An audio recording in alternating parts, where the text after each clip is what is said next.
Yesterday, I sat down with the United Nations Secretary General Ban Ki-moon. I spoke to him about American politics. I started off by asking him, in light of the anniversary of JFK's inauguration speech, the first time he met President Kennedy. It was the most inspiring moment in my life, which really transformed my life. Now, I'm sure that that moment has eventually brought me to this position as Secretary General of the United Nations, working for humanity of the whole international community. I'm very proud, and I'm working very hard to work for peace and stability and human rights of all the world. I think of August of 2003, the tragic death in Iraq of one of your senior officials, and we don't know a United Nations that each day faces danger, whether it's, say, your food people and they're out there doing what they do, particularly now with higher food prices, but I think of the recent issues within the Ivory Coast. How will the UN project its services to the troubles, the challenges within Ivory Coast? I'm just coming out of a video teleconference meeting with my special representative in Cote d'Ivoire, Ivory Coast, and I have been discussing this matter with many African leaders and other world leaders to, first of all, restore the principle of democracy when the popularly elected person should be inaugurated as president of Cote d'Ivoire. That has not been made. We have to work very hard, and we have made it quite clear that Mr. Laurent Gbagbo should fully reflect and respect the will of the Ivorian people and step down so that his successor, Mr. Ouattara, can govern his country. There was a unanimous support of African Union, ECOWAS, and the United Nations Security Council and General Assembly. This principle, if not properly handled, will have a very wrong message to not only in Cote d'Ivoire, but in the region of West Africa and all throughout Africa. I know your initial service with South Korean diplomacy was to New Delhi. You turned down a job in the United States to go to New Delhi many years ago. We look at the pageantry in Washington this week with China and with the United States. The United States looks out, and at times through the United Nations, to an ascendant Asia, to an Asia that seems to be firing on so many cylinders. Tell us how India will fit into the dialogue at the United Nations in the coming years.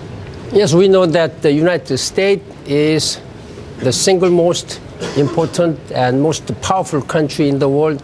But reality is that there are many emerging countries like China and India and even my home country, South Korea. They're all making remarkable economic and democratic progress. And therefore, it is very important for the United States as one of the most important member states of the United Nations to have a very closer dialogue and closer cooperation with the countries like China and India. And I think of your time at Kennedy with Joseph Nye, and you think of Fareed Zakaria now, the post-American world. And I've spoken to President Clinton, for instance, about a new hub-and-spoke mentality. How do you frame your future diplomacy around the United Nations and around the major and the developing economy powers? Define for us the Ban Ki-moon diplomacy that you see in the next 10, the next 20 years.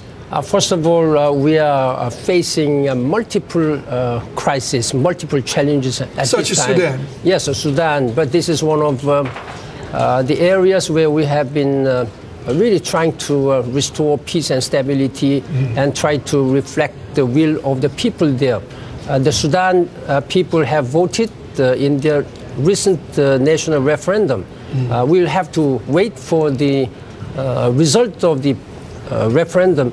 But preliminary estimate says that there were more than 95 people took part in the referendum, and we will have to see. Whatever the result of the referendum, maybe we will respect that referendum result and will try to help Sudanese people. In the time that we have with you, I believe I heard a rumor there are renovations at the United Nations, that under your leadership there seems to be finally some real effort to renovate this famous building in Manhattan, and you buttress that up against budget realities. I believe there's a new Congress in Washington. How do you see the dialogue changing with the new Republican Congress in Washington, maybe pushing against the Obama administration, against the president, as the United States tries to frame its dialogue with your UN? We regard United States as the most important partner and member state of the United Nations. Therefore, my policy has been always to have a very close relationship and cooperation with United States, a host country. And I have been working both Republican and Democratic Congress, and I have always been working very smoothly with this Republican Congress coming. I will continue my cooperative relationship with them. That sounds very good. I got one final question. You don't have to answer it if you don't want. Do you double park in New York? The Secretary General of the United Nations, with your diplomacy license plate, do you double park in New York? Never. I have never double parked in New York, and I try to keep all rules and regulations, and I have been working very closely with Mayor Michael Bloomberg. He really gives a full support to the United Nations. Very good. Thank you so much. Thank you very much.